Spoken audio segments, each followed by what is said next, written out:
Metallica started out with Kill 'Em All, a great classic album that I adored, but their musicality shined for the first time on rather their second album, Ride the Lightning. You know, I always pictured Master of Puppets to be the most loved albums by fans, but when I started to get more into Metallica and got into different discussions on the internet, to my surprise, Metallica fan circles preferred Ride the Lightning even to Master of Puppets. Well, even James said it's his favorite. So what makes Ride the Lightning so special? So welcome friends to our journey to review each and every single one of the Metallica albums before the next one drops later this year or early next year. So let's start.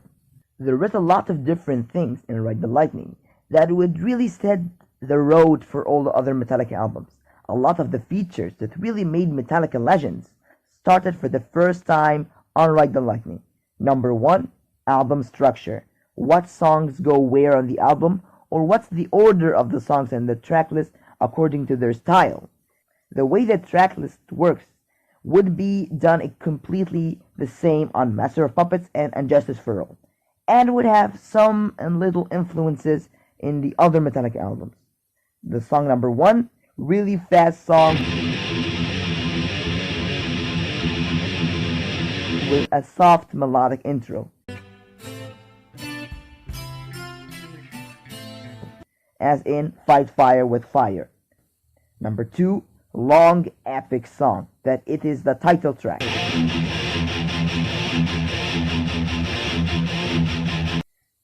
Ride the Lightning, the song.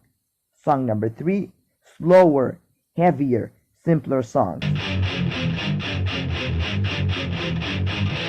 as in For Whom the Bell Tolls. Number four, the power ballad,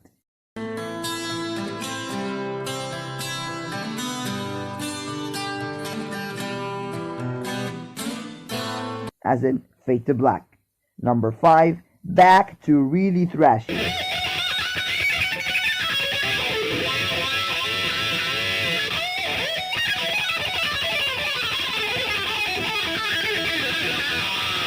as in Trapped Under Ice. Number six, slower, simpler track,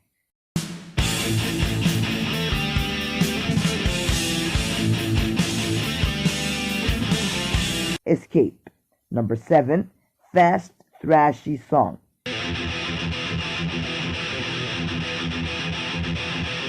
Creeping Death.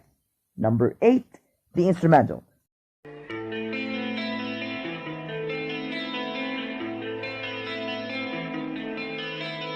which is the Call of Cthulhu. So if you kind of compare this song arrangement with Master of Puppets, you will find it exactly the same. Maybe just switching Orion with Damage Incorporated, which also is the same on Justice for All, but just with one song added to the equation, which is The Freight Ends of Sanity. So Ride the Lightning didn't only influence 80s Metallica, but it influenced the entire Metallica discography. Ride the Lightning influenced the Black Album, Death Magnetic, Load and Reload with the number 4 Metallica ballads, Saint Anger also with the number 2 title track, and Hardwired to Self-Destruct with the number 3 slower, simpler song. So you would find that Ride the Lightning could be the most important Metallica album ever, as it kinda influenced their entire discography. One of the features also that it was introduced on Ride the Lightning for the first time is Metallica's melodic side, something that wasn't really a point of focus on Kill 'Em All, but was something really important on Ride the Lightning, and would eventually present each and every single one of the Metallica albums after that. Three main people brought the clean riffs on the table: Cliff, James, and Dave Mustaine. Cliff wrote the first one you hear on the album, from Fight Fire with Fire,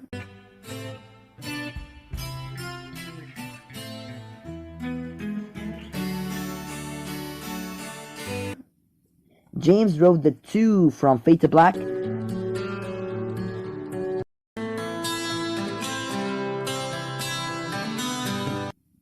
and Mustaine wrote the ones from the Call of Cthulhu.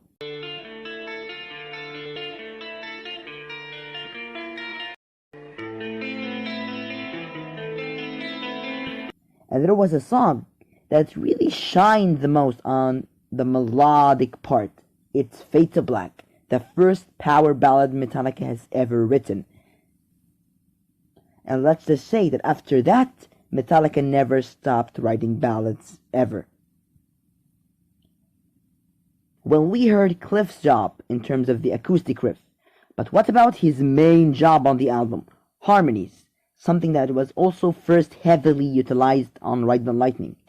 While Cliff's job on Master of Puppets was focused heavily on one composition, which was Orion, on Ride the Lightning it was more scattered all over the album in the shape of harmonies, a clean riff, and an incredible bass riff.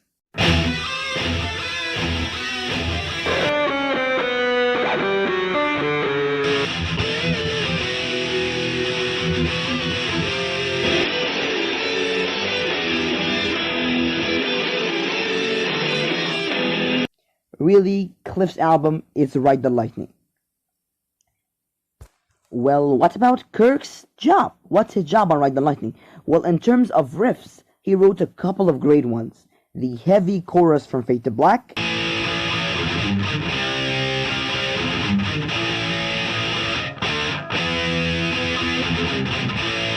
the thrashy verse from Trapped Under Ice,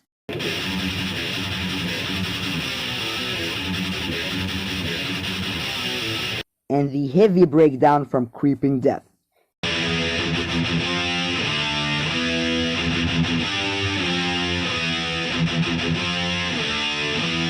Yup, Kirk Hammett's was one of the most iconic moments in Metallica's discography.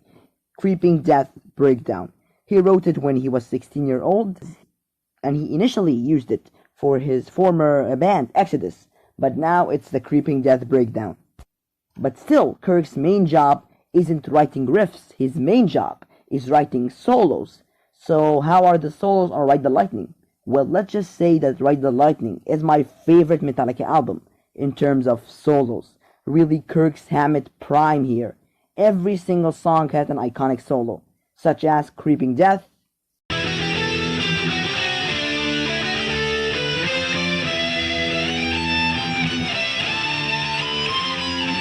Fade to Black, solos,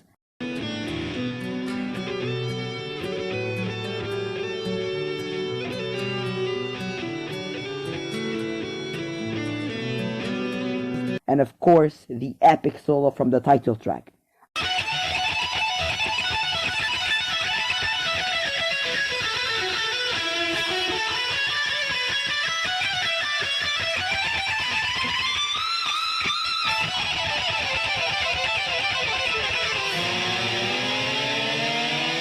I don't know how he came up with such a long, epic masterpiece.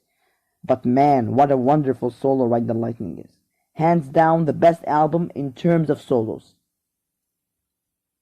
Well, what about the weaker songs on the album? Or what are perceived to be the weaker songs on the album? Well, when it comes to the weaker songs on Ride the Lightning, or how some people say, for me the album is flawless. But they are Trapped Under Ice and Escape. So let's justify them, and let's see how they aren't that crappy after all. Well, let's start with Ice. And before we start, let's just say that Metallica were the only musicians in the world to ever have a concert on Antarctica.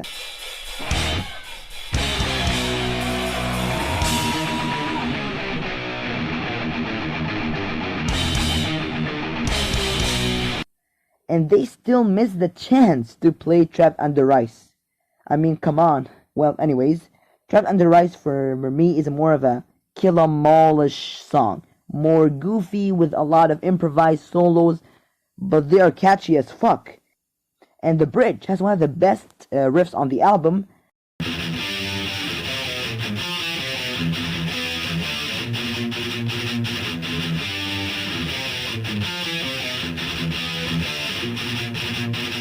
And also a very, very, very fucking catchy vocal line. From my soul, mystified forevermore. From my soul, mystified forevermore. Now, Escape. Well, Escape has one of the most unique Metallica choruses. It's in major key and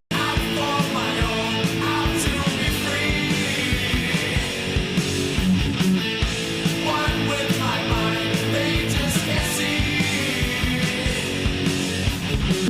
Come on, how can't you like such a sweet solo?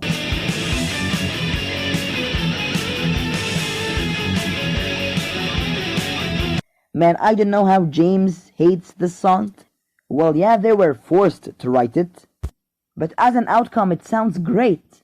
And it did really kick ass live. But still, James did not approve. If you can't tell, we flipped it the other way as well. So do you know what song is next? God, don't say it. Don't say it out loud, please.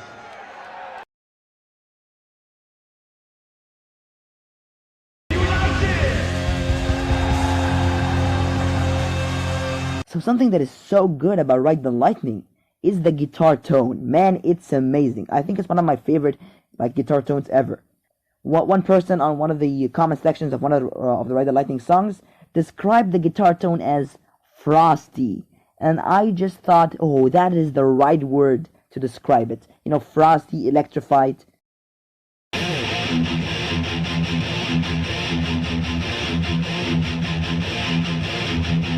The bass tone too sounds great.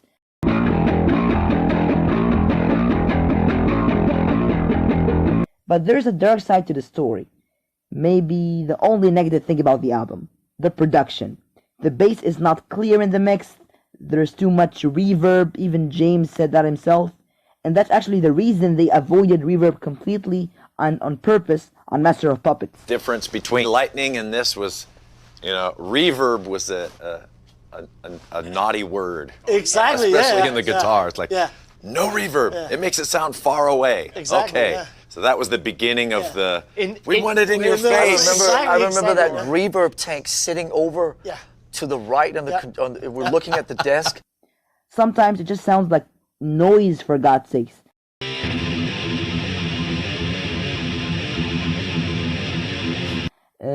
Maybe a new listener could have a hard time catching the riff's melodies, you know?